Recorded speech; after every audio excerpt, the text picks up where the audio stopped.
It's time for Talkward, cringeworthy tales.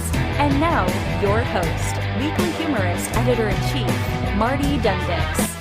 Hi, everybody. Welcome to Talkward. I'm Marty Dundix, editor-in-chief of Weekly Humorist Magazine, and this is Talkward, a fun little podcast where professionally funny people come to tell awkward and cringeworthy stories. I'm so excited about today's guest. He is a delightful, funny, talented person, and I've gotten to meet him in person a couple of times, which has been such a treat. Please welcome to the show, Ivan Ehlers, everybody. Hi, Ivan. Thank you for being on Talkward today. Hey, thank you so much for having me. You know, I was just going through some old photos, looking for a funny photo, and I found a picture of us hanging out like 3 or 4 years ago now. But yeah, it was a pleasure hanging out with you, Marty. I remember that. That was a delightful trip. That was when I actually got to, I went to West Hollywood. I stayed on Yucca Street in a 1920s old, like bungalow building type place I found on Airbnb because Humorist Media, the company that owns Weekly Humorist, we have a TV and film division called Humorist Studios. And I went out there and I pitched a TV show to all these networks. And I had all of these people involved who were all much more talented than me. And I was happy to be tagging along to this magical group of talent. And I got to hang out with you and Courtney Kosak. Oh yeah, I remember it was the day. It was I think it was the day before Halloween, or maybe it was the day after Halloween. It was one of those days. Oh no, it was the day before Halloween because the next day we sold the show that we were there pitching to TBS. They bought it in the room, and it was the best day of my life. And you were there, and it was amazing. And then months later, after contracts and changes, the whole deal fell apart, and I was destroyed emotionally and professionally. Yeah, but still, you know, to sell it in the room is such a massive thing. You always hear people. It was the greatest moment. Yeah, it was incredible. Like, if you could sell it in the room. That's the biggest thing you could do. The guy said, I only have one question. Who do I make the offer to? And it was like the most cheeseball thing. It was such a television moment. And I was like, I can't believe this is actually happening in real life. And it was great. And it was fun. It was so fun being it. Like when you go to Los Angeles from New York, just for like little trips, you know, like I don't live there, so I don't have to go through the being there normally. So when you go there for like a work trip, LA seems like this magical. It's like going to like a Disneyland, you know. It's like this dreamland of hopes and dreams. People go there to make it big, and it's like this town that is built on one industry, which is entertainment, and it's different than any other place. Because I live in New York, and New York is built on money, finance, and then a billion other things, real estate, entertainment, very low on the priority list of New York City. It's there, but it's not important in the scheme of things compared to where you live in LA. It's like entertainment capital of the world. And every single person, no matter what the job, it's like they're somehow tangentially connected to entertainment, you know?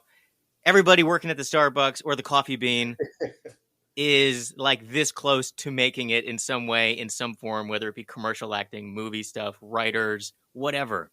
And it's so fun being all around that kind of like hopeful talent. It like kind of rubs off on you a little bit, like this kind of hopeful. Like you start feeling hopeful and excited when you're out there. It's the sun. Something about the vitamin D. It just poisons your brain to make you happy. You know, it's one of those things where it's a double-edged sword, as they say. So partly you're like, wow, so many people are out here to try to make it, and then you're also like, oh man, all these people are out here trying to make it. You're trying to do it. Like, well, we all can't make it. There's like, not enough room in this boat. I do remember that. I thought I was a 1 in a million. Our Uber, I think at least 2 or 3 of my Ubers were being driven by people who in the car were pitching me their script. And I was like, buddy, I can't help anybody. I need people to help me. And he was like, just like telling me all about this great idea he had for this movie he's been writing. I'm like, good luck. I mean, idea? Probably. I don't remember, but it probably was. He's probably doing very well right now. He probably made it. You know, he probably got a contract the next day. People do. That's the weird thing is people they go out there with dreams, and maybe their friends and family are like, well, you're never going to make it. That's ridiculous. Yeah. And the thing about it is, someone who has no experience whatsoever can make it. Like, if as long as you have an idea and someone's like, that's an original idea, I haven't heard that before, then all of a sudden it's like, boom, you're in development, boom. And it's crazy. It has happened enough to trick people into thinking it's going to happen to them. But there's no formula. The problem is, like, there's no formula. Oh yeah. You can't repeat anyone else's success. That's why everyone watches, like, Quentin Tarantino, and they're like, he worked in a video store, so I'm going to go work in a video store, and I'm going to make it big. It's like, just, talking about cringeworthy tales and Uber drivers. Have you had this experience at all? Do you take Uber a lot in New York? Yeah. Is that a big thing there? It is a big thing here. It has overtaken the transportation industry. All the taxi cabs aren't going anymore. It's amazing. Sometimes if you call an Uber, a cab will show up now. It's like everyone's doing the Uber. Yeah. They're just like, we don't care. They're hacking the signals. Yeah. I mean, a single car will be an Uber, a Lyft, and a cab all at the same time. Yeah. Well, but, I was going to say this. I haven't had anybody try to pitch ideas to me while taking Ubers around here, but I have, on 3 of the last 4 Uber rides I've taken, had people pitch me on the ideas of reptilians being like a massive real thing. We've got some major. Oh, you mean like a legit conspiracy theory thing? Like talking about on like lizard people. Like lizard people, yeah. And the first one was on Halloween. We were going out to a Halloween party, and so my wife and I were dressed up. She was dressed like a witch, and I was dressed like one of the devil dudes from The Big Lebowski. Did you see that picture at all? Yeah, of course. Yeah, I didn't see the photo. I didn't see a photo of you. I saw the movie The Big Lebowski. It's good, man. My costume. But is your costume on your Instagram? No, I don't think so. I don't think so. I'll send it to you. Your Instagram is too professional for that kind of nonsense. I can't go down that road. I'll be unfollowed immediately. But no, we were in there, and the driver was like, "Hey, you're not a real witch, are you?" And we were like, "Ha ha ha ha ha! It's Halloween. What a joke!" And he was like, I had a Bigfoot in my car the other day. And I was like, the other day, what are you talking about? So we went on this like big story about giving a ride. Like, he slowly dropped in hints that it was like a Croatian Bigfoot that ran out of the car and into the forest. He was like 8 feet tall and hairy. And I was like, oh, okay. All right. But how did he have Uber on his phone? How did he have a phone? He said someone else called the Uber for him, and he walked in and went to the door and said, "Hey, don't talk to him. Don't say a single word. Don't say anything to him. Nothing. Drive him to this address and let him out, and that's it." And so he was saying, I drove him for an hour and a half, 2 hours, didn't say anything. 2 hours. I was like, hey, Bigfoot going to the airport? Yeah. But so then he was like, so, long ride, huh? And he went, ah! Started screaming and kicked open the door and ran out into the forest. And he was like, oh man, he told me not to say anything. He shouldn't have said anything. So my wife was like, oh fuck, this guy's crazy. You need to not say anything else to him. And I was like, any other crazy rides? Please tell me more. Did he tell you more? Oh yeah, he did. Oh my goodness. I was trying to put together a show pitch for this because like this dude was so crazy, of just like a crazy conspiracy theorist Uber driver that like keeps getting crazy riders and telling his crazy stories. And that would be a really fun thing to watch, kind of like a Taxi Cab Confessions from back in the day, but it would be more about Uber and more about just like insane stories that people either tell the driver or encounters he has with riders. That's a great way to pitch it. We should put and that together. Maybe we can animate the stories. Oh yeah, I mean it would have to be. I'll show you a little bit later. I have this new like animation style where things are real simple, where like the animation would be, if it was me, I would remain like this, and the only parts that would move would be my mouth and that's easy. That's like Archer theory. The Archer way to do things. Yeah, the Archer method. Keep it simple, stupid. Just tight, and it's just like you move like 2 elements. Yeah, and exactly for like an Uber setting, that would be not easy. that much movement.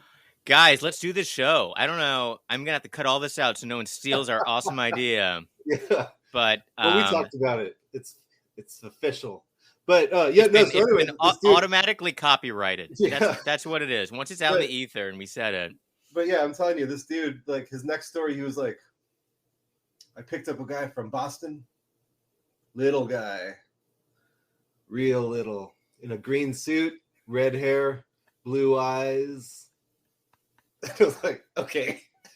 Okay, he's a leprechaun, so like, right? I dropped him off in downtown LA at 4 a.m. But he was like, had all these very dramatic pauses, like. I like the delivery that this Uber driver is giving you. Yeah. So he was like, drop him off at 4 a.m. in downtown. I was like, everything's closed. He says, I don't care. I'm going to go. So he drops him off at 4 a.m. Like, says, okay, fine, bye. I never want to see you again. You were creepy. So he drives 10 blocks away, gets a boop boop on his phone. You know who it was? Leprechaun. Same guy. He was like, so I went, no, I'm not going to answer this. This guy was weird. He says, deny, drives another 10 blocks, boop, boop. Guy standing on the corner right there, 20 blocks away in about 4 minutes. And he's like, what else do you know that can move that fast? I'm like, it's a leprechaun. It was a leprechaun. Yeah. And I was like, do leprechauns move fast? Leprechaun reboot, Leprechaun 8. I don't know how many movies that went up to, but maybe they can get Jennifer Aniston to reprise her original role. But our leprechauns supposed to move fast. I've never seen them be like Quickie Koala or anything like that. Like Quickie Koala would be like, doo-doo, doo-doo, doo-doo. Yeah, but I never saw leprechauns being like. It's a really weird thing. But so, long story short, he told me we were going from San Pedro to Echo Park. So this is like a 20-minute, 30-minute drive. Mm-hmm. And he told us about like 7 things. He told us about UFOs, about aliens. And then he was like, we're almost there. The last guy I had before you was a reptilian. And he told me he knew everything about UFOs, and he lowered his glasses and they blinked. His eyeballs cool. So I was like, oh, fuck yeah. And by this point, my wife was like, stop talking to him questions. That's great. Your wife is very tolerant of you. I think it's funny that she's the of the mind, please don't engage with this crazy person. Please don't encourage. And you're the opposite. You're like, I want to hear everything you have to say. Let's take a longer ride.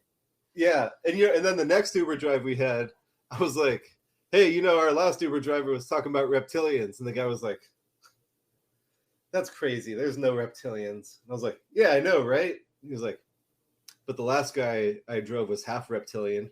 And I was like, what is this? Like, that's where you draw the line. He's like, there's no full reptilians out here.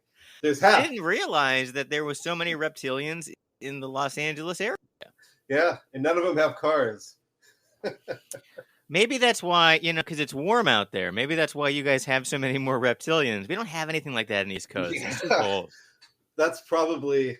Yeah, we have like pigeon people. Like, I'm not even sure what we have. We just have regular New Yorkers are weird enough. We don't need to invent more crazy people in New York City. New Yorkers are crazy. People. We have mole people. We have people that live in the subways. Do people live in the sewers?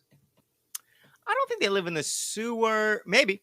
Is there urban legends about it? People definitely live in the subways. Oh yeah. And there's tons of abandoned subway tunnels and closed out abandoned subway stations that are enormous. So like in Ghostbusters. I would just like in Ghostbusters too. Absolutely. And I would imagine that there's definitely communities of people that have found a way to survive. And I always think to myself, like, what would I have to do if I was living off the grid? Where would I go? And I make a plan. And I when you're in the subway, you're like, I bet I could find water and power somewhere in the subway station, like an abandoned subway station. All that, like, it's these great tile work. It's like these great tunnels. I'm sure that there is a way to patch into a power grid, an outlet of some kind, and some sort of water. So I got a plan, Ivan. You know, if That's anything great. goes south, we're going to find a way to survive in the subways. That's And then excellent. there's going to be a whole group of people that have been living down there for generations. It's going to be They like can an show you the entirely way. different, just the subway people. They're going to have a hierarchy. There's going to be a king. I don't know. There could be. The Rat King. Maybe there's a rat king down there. Could be. So you've been doing comedy. You are an incredibly accomplished cartoonist and comedy writer. You've been in Mad Magazine. You've been in the New Yorker. You've been in Weekly Humorist. You've been in LA Times. Like you've really picked up steam, and now you're writing comedy and doing illustration. So, and I remember when we hung out in Los Angeles, and you took me on a wonderful tour of West Hollywood. Oh yeah. Your favorite watering holes.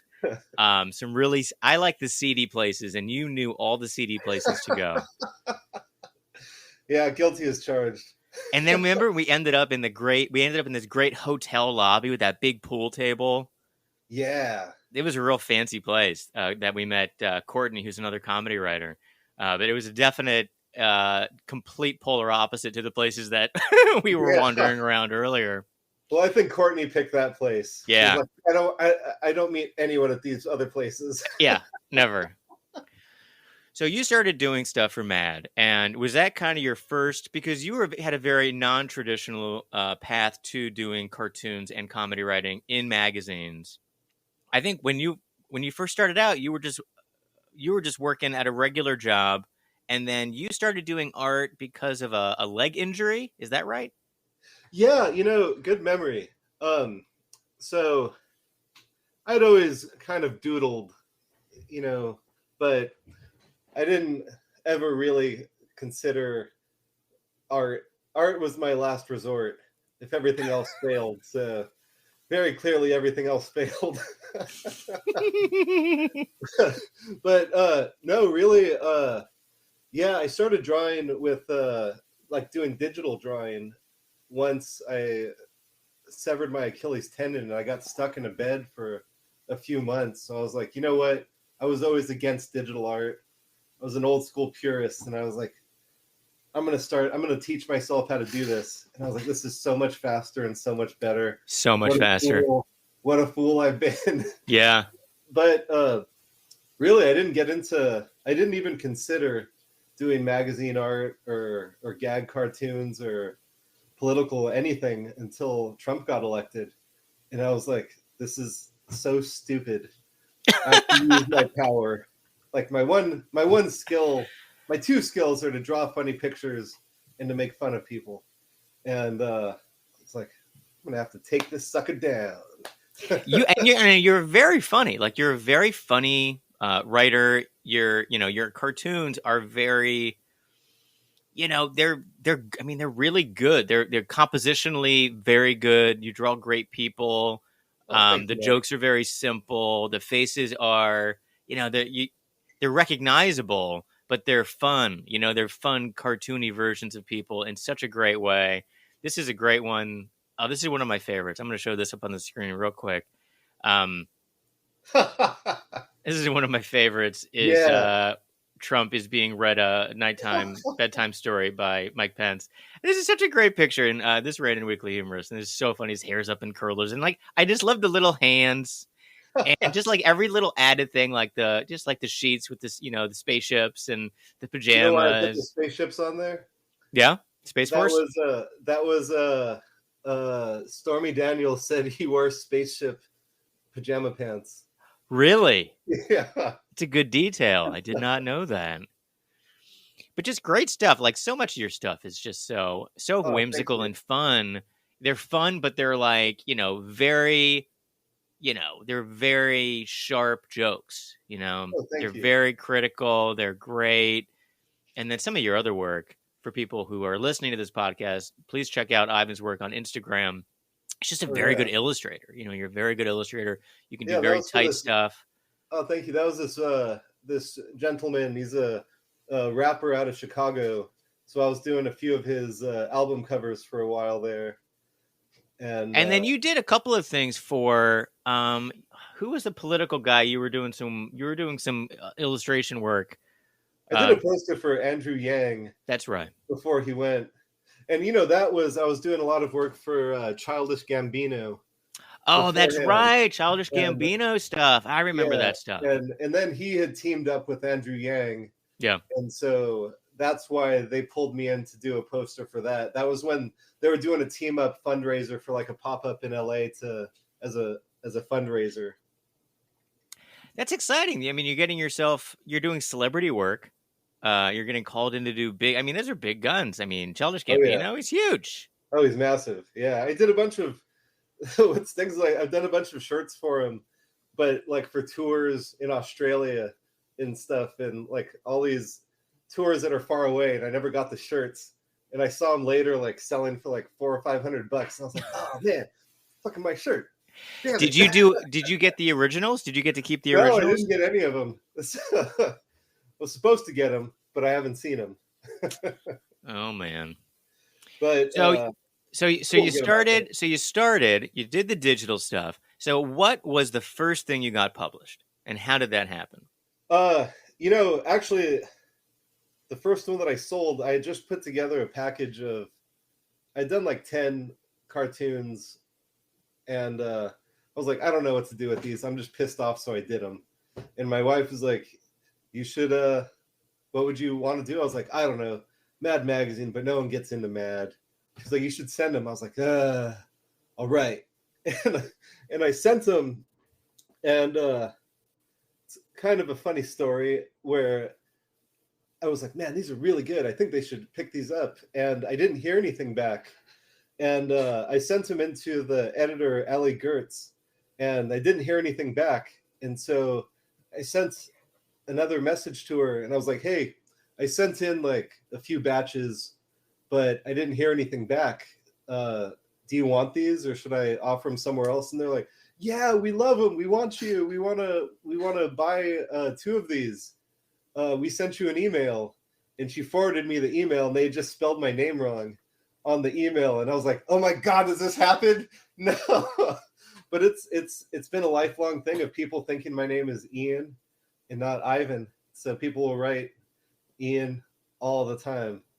Ian, Elvin. You need to get Ian or Ian Ehlers at Gmail or whatever, and have it just forward to you. I thought about it, and I was like, fine. We need to find to see if there is an Ian. Is there an Ian Ehlers out there? I don't know. For longest time, it would be funny if it was just like you, but he didn't have a goatee. Yeah, you are the evil version of him. and he just got a great career out of it. Someone sent him an email like, "We love your work," and he's like, "Oh shit, I guess I'm an artist. I guess I better draw some cartoons for Mad now. I got all these things accepted." But the first piece that I sold, it was a really gross drawing. It was like very disgusting, and purposefully so. And it was a naked Trump taking a shower, and so it was him, and like there was a few strategic pieces of like foam and like soap and stuff, but he was basically rubbing himself and like cleaning, and it was like 8 thought bubbles of things that he thinks about in the shower, and they're like, we love it, and then it was supposed to be in the second issue of the reboot of Mad, and they bought it, sent me all the contracts and stuff, and at the last second, they were like, this is too disgusting. We can't do it. It got mixed from up above. And I was like, what are you talking about? This is Mad. Mad Magazine is disgusting. It's creepy. It's gross. It's gnarly. So what made the naked Trump in the shower so disgusting that they couldn't publish it? I did. I mean, what was it? Body hair? Was it very sloppy, big boobs? And okay. Like really big, like massive pepperoni nipples, and like a whole bunch of like bed sores, and like any opportunity to make it gross, I made it gross. So did you make an offer to make it less gross? Oh yeah. Well, I wasn't told that it was too gross until much later. Oh, okay. And I was like, what the hell? I would have redrawn it. I would have put like more foam in more places. Like I want it in there. Like I'll change it. I'll make it less gross. It doesn't matter. But so then later I got in a bunch of pieces, and I was like, oh, cool. This is like a way that people can do things. And then I think you were the second spot that I discovered that did stuff. And I was like, oh, cool. We had low enough standards that you could just walk right in. Yeah. Walked in at the right time. I would have run that disgusting Trump shower Oh, yeah. cartoon in a heartbeat. Oh, yeah.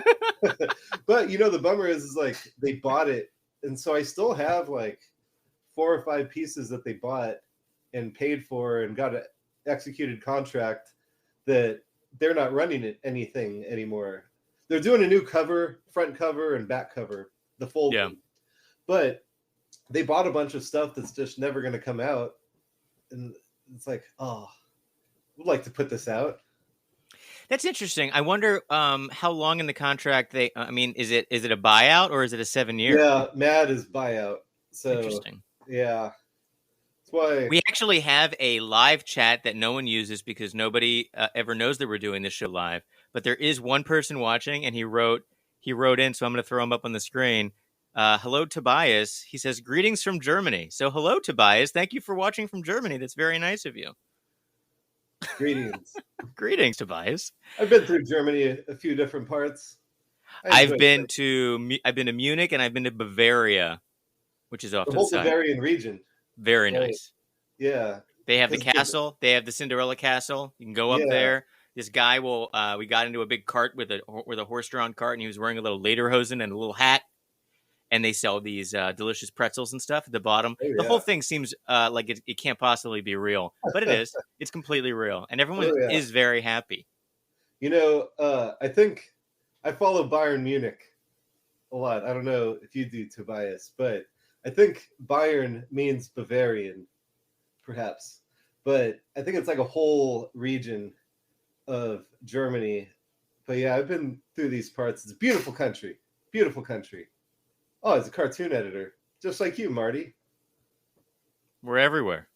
We're everywhere. I bet Tobias probably gets to run more cartoons with nudity. It seems like everybody in Europe gets to run more things with nudity. Yeah, most definitely. When I was in Europe, I was in Hungary and Budapest, and I was in Prague, and like the TV in the afternoon or in the evening, just regular network TV. Everyone's just naked. Everyone's just naked having sex, and I'm like, this is great. Time to move. Hey, I know Bob Mankoff.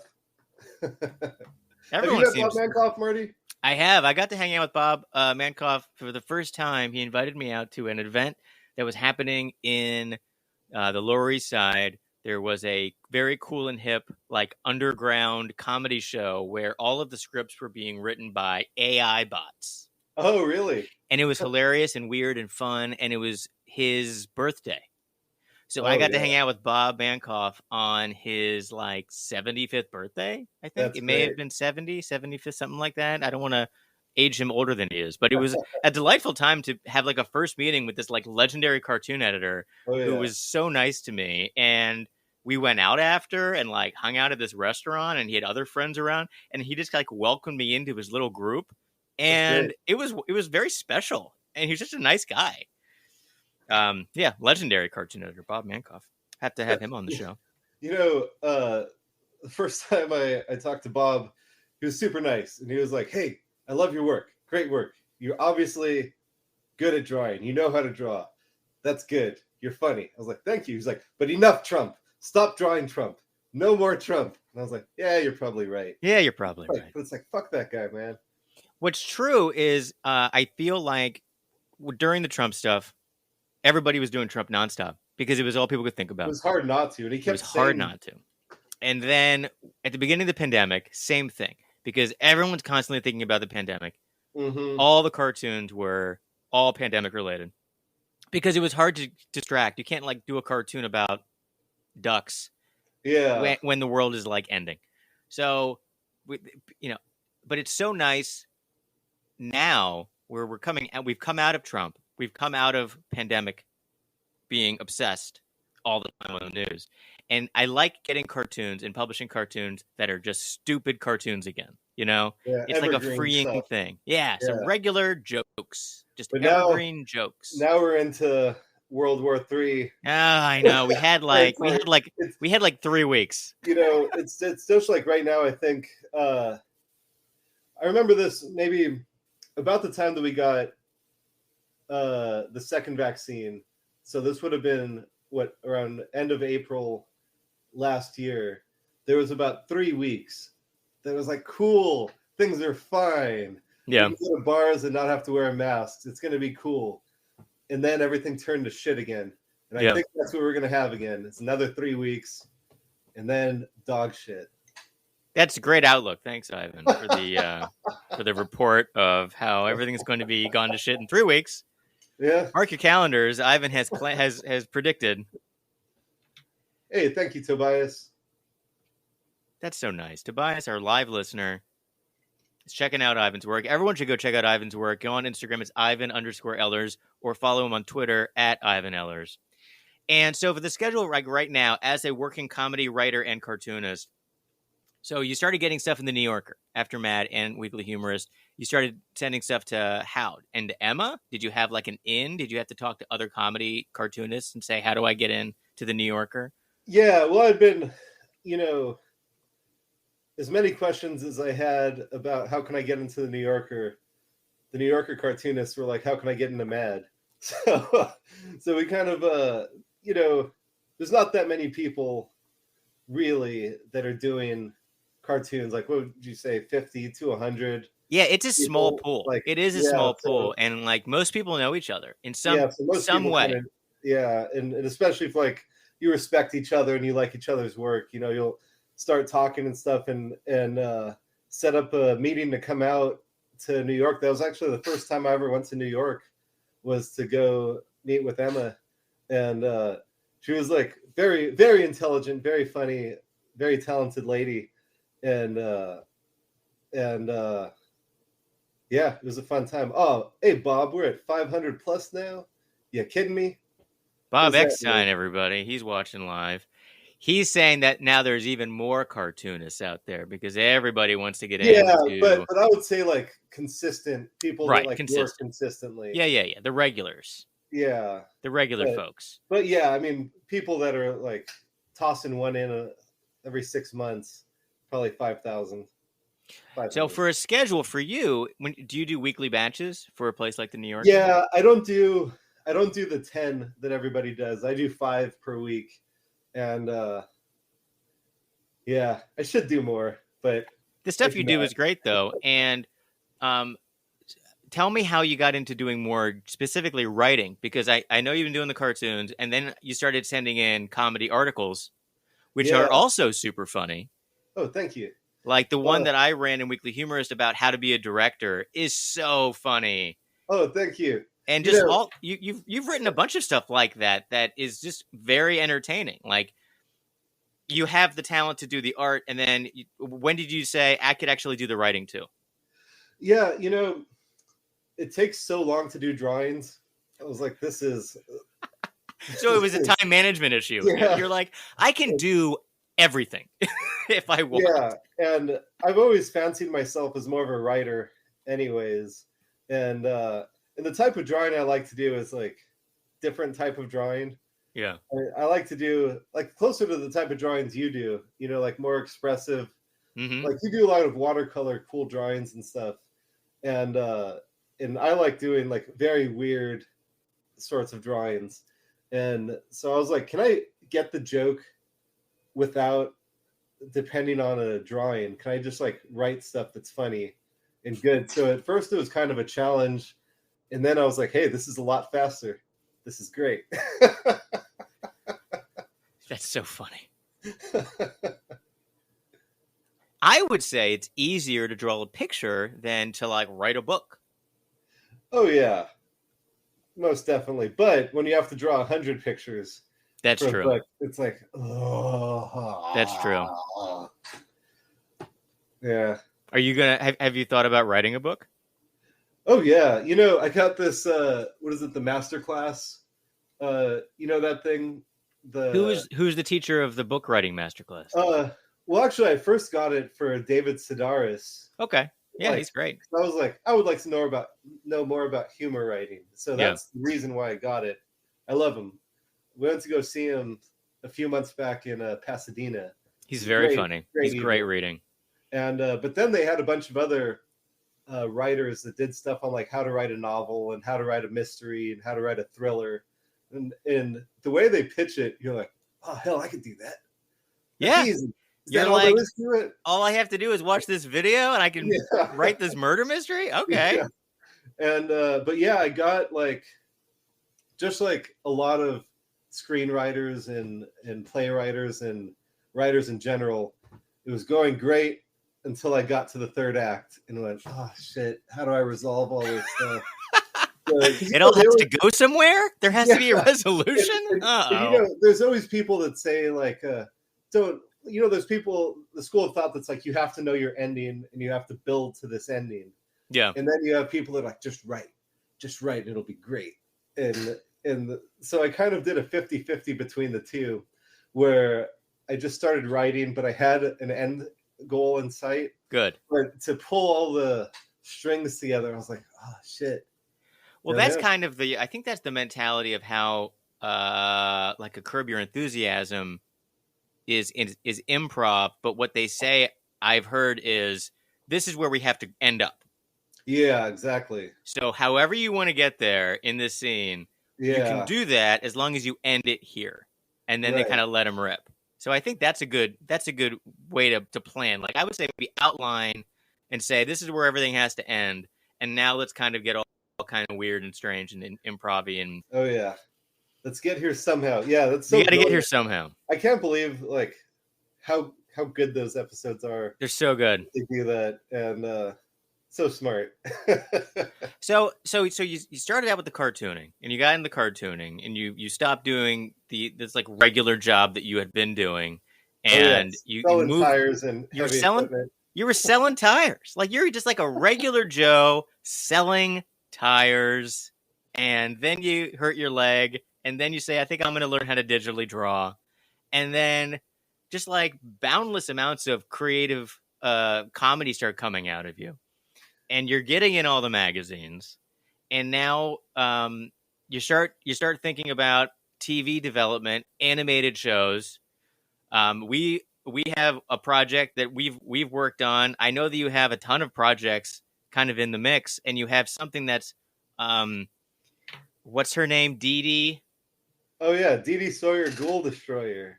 Dee Dee Sawyer Ghoul Destroyer. I'm gonna throw this up. This is fun. This is through an app. That has comics, like animated comics, and you developed this show, and it's going to get more to it, but it's in this thing called Pocket Comics. Actually, it's on Webtoons now. Oh, it's on Webtoons now. Yeah, the Pocket Comics closed their division. It was short-lived. These things are so short-lived. Yeah, it was a thing where can't get too much into it. But we had like it was supposed to be a full year of like 50 episodes, and then it ended up closing like due to a ton of reasons, due to like COVID and many things, but they closed the whole California office, and they're like, we're gonna stop it. So so now it's on Webtoons. So now it's on Webtoons. Yeah, so the rights reverted to me. Oh, that's excellent. That's the best case scenario. Yeah, that you didn't lose your stuff. Yeah, and so I've been trying to. I'm terrible at promotion and stuff like that, so I kind of put it out for like a free preview. Yeah. For a few weeks and release episodes and see what people think, and I haven't decided if I'm gonna close it down and try to do it again, or just pitch it as a animated series, or do what. But I would say it's a lot of fun. Let's pitch it as an animated series. Yeah, it's going in that direction. All right, good. We'll have to have another meeting, but we'll do it off the live podcast. Yeah. So Dee Dee Sawyer, Ghoul Destroyer. Dee Dee Sawyer is a teenage punk rocker who spends her days drawing skulls, listening to punk rock, and fighting interdimensional ghouls only she can see. That doesn't leave a lot of time to make friends, which is a great excuse to keep from pursuing a relationship with her biggest crush of all time, the recent transplant, Zanny. Yeah, that's it, man. I need to get into this. This is a fun show. Yeah. So cool. So you created and you illustrated all of these things. Actually, this was the thing that made it possible to quit my job. The other gigs are kind of like, if you come up with a fun idea, you can sell it that week, maybe. Yeah. The vagaries of magazine and newspaper life. Definitely. But this was like a full contract, so this was like a full thing that no matter how it went, it still gave me the ability to quit my job. So, yay! That's great. That's It'll amazing. Be forever warm in my heart. So what's next? So this is going to get developed into a big show and or series and or huge movie. Soon to be on a streaming platform. I would say this will be next year on Paramount Plus. People are going to be going crazy for D.D. Sawyer. And you're doing the Mad Mag, you're doing the New Yorker stuff every week. And are you still writing articles for the New Yorker? Have you submitted more stuff to them? Yeah, I would say my focus is probably more on like the longer form, like Daily Shouts pieces. Okay. I think I do better to develop something slowly over the course of like 10 panels versus one panel. You know, I think that's my bread and butter, like a longer article and stuff. But and so I've been sending stuff I got a piece in the Boston Globe recently. Awesome. I don't know if you saw that. I did. I saw that. That was great. One of my recent favorites, Ward Sutton, is a regular Boston Globe guy. Yeah. No, so I'm sure that you and Ward have gotten to know each other. Oh yeah, no, I love Ward's work. He's so good. So good. He's one of those guys that makes me want to draw better because I'll get very lazy. Like, this is good enough, and I'm like, shit, he did a good job. All right, I'll draw better. Good enough is kind of where I've ended up quite a bit, just because of time management problems. Yeah, kind of like this is good enough. But the one that you had in the Boston Globe, I'll put up on the screen for people who are watching this on the video. If not, go over to Ivan's Instagram and take a look. But this was a great. This is the Joe Manchin and Kristen Sinema and Joe Biden in the Globe opinion section. Yeah, it was a spoof of The Raven by Edgar Allan Poe. It was actually really hard to write. It took me so long, and I was like, "Fuck, this isn't worth it." God damn it, I hate this. And I was ready to bail on it, but I was like, no, it's such a good idea. But it's also such a weird idea that I was like, I don't know who's going to want this and who's going to run it. How long, what kind of a deadline do you have on a piece like that? So you pitch them the idea and then you send it in, or did you have to have it finished? Things like that. It's especially if you haven't done that much work with them. It's like, send them the finished job and be like, here, this is it. Yeah. So there were some copy changes and stuff like that. But for when you develop a better relationship with people and they know what you're capable of, you can kind of send in roughed out stuff and be like, look, you know what it's going to look like. Do you want it? Is this worth it? You know that I can do it. You know it'll be fucking cool. Come on. But you want this. It's like so. Tobias has got a question. Tobias has a question, and it's a good question. I was going to ask you this too. So thank you, Tobias. So who is one of your favorite influenced cartoonists? Yeah, I was going to say who I think your like match in cartoonery is. Who I feel like you guys are kindred spirits right now is Ron Hagee. Oh yeah. Oh, I love Ron. Isn't he? You and him seem very simpatico with your joke telling and your styles. Like you're very bold, very when you use color, you use very bright color. He's a very big bright color person. Yeah, that's a great compliment. Yeah, and what's even more telling about that is that Ron a lot of times will nail a joke that he'll post something that I've been trying to do for like weeks, and I'm like, oh shit. I was trying to do something like similar to that, and you nailed it so succinctly and just he's so sharp. That's like he's so sharp. He's so fast. The best cartoons and Tobias, one of my favorite cartoons. Any cartoon that can tell a joke with no words. It's just a gag that's just a visual gag, and it can tell the joke without a caption. That's my favorite cartoon. So any cartoonist that does that consistently is in my top, top 10 group. And Ron does that. And I think you do that where it's just like the fewest amount of words possible. Oh, yeah. If you can tell. But yeah, Ron's great at writing incredibly multi-layered jokes where it's Oh like a yeah. visual joke and then also like a deeper meaning. Oh yeah. Yeah. Yeah, man, I love it. He does great work, and for like historical cartoonists, I'm a massive fan of Sergio Aragonés, and like he does so much stuff with no words Yeah. at all, He's a great and storyteller. just a brilliant dude. I mean, I grew up on Mad. I love Mort Drucker.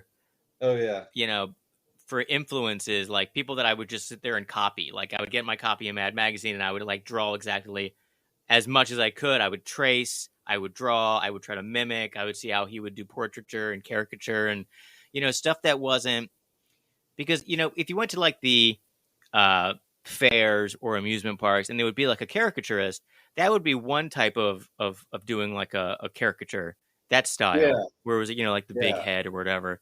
But that's not what Mad did. Mad would do right, a cartoon version that was more like a portrait. It would be like an yeah, interpretation, a funny interpretation of a person, and that's what Mort Drucker could do so well. And yeah, it was much more based in comic books where it was composition. It wasn't just like a right. single funny photo. It was like a ton of, and that's what that was what was so daunting. I think about thinking about becoming someone as good as someone in Mad, right? And I'm sure you had the same kind of thought, because I feel like anyone that does gag cartoons, they're a little bit lazy because it's like one panel, and then Yeah, you look at. Do I have I have all these Mad books. Do I have my Mad books? You look at like a Mad magazine, TV or film parody, and it's like, God, how many drawings is this? What well, is this? 8 pages? Each and page has like 9 panels. It's like, this is yeah, so much art. It's so much drawing. and specifically when Mort Drucker was doing that art, it wasn't now where you could Yeah, have a DVD copy of it or have the internet. They would right. get like little press releases with like 6 drawings or six photos of people, and he would have to stretch those out Yeah. and interpolate, like And he's extrapolate drawing that. on this big board, and he has to like, white out, or Yeah. makes Oh a yeah. mistake. So he has to like tape paper. He like tapes sections of paper over parts and then redoes the parts. And just like, I'm going to show you this great piece of art really quick. I'm going to okay. grab it. One moment.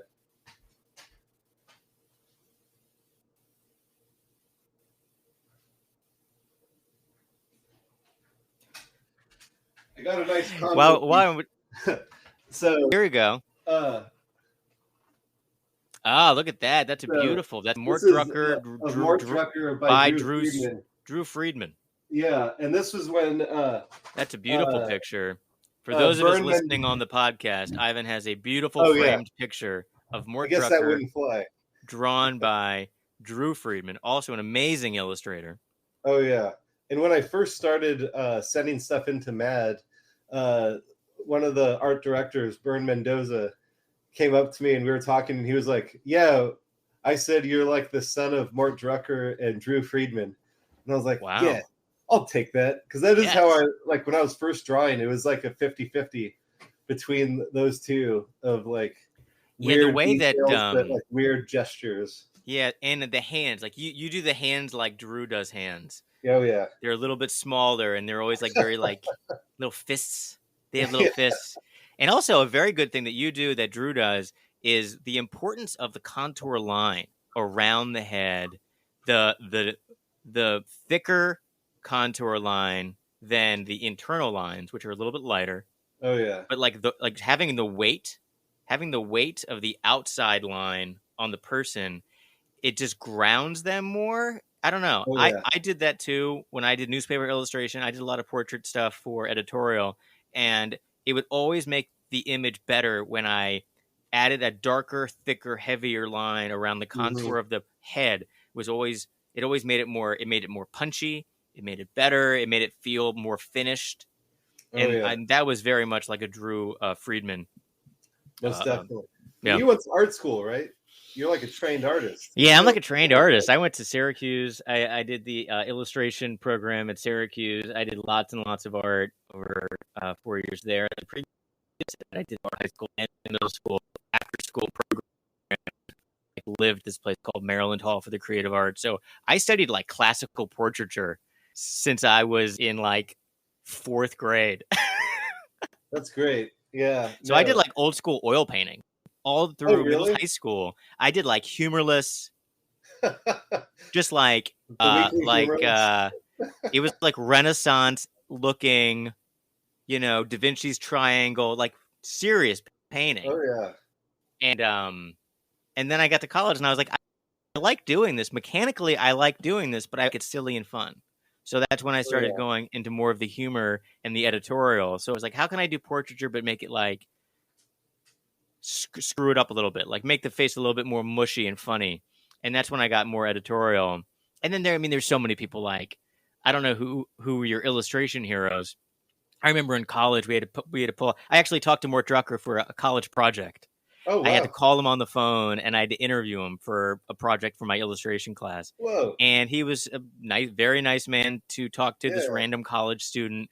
I talked to him and his wife for probably like 45 minutes on, this is 1999. We're using, like telephones with cords on them. And I'm just sitting there on the phone and I'm just taking notes. And he was really nice. How did you have his phone number? Did you just look it up in the How did I get? I can't remember how I got it. I think I may have gotten it through someone else at the school because all the illustration professors.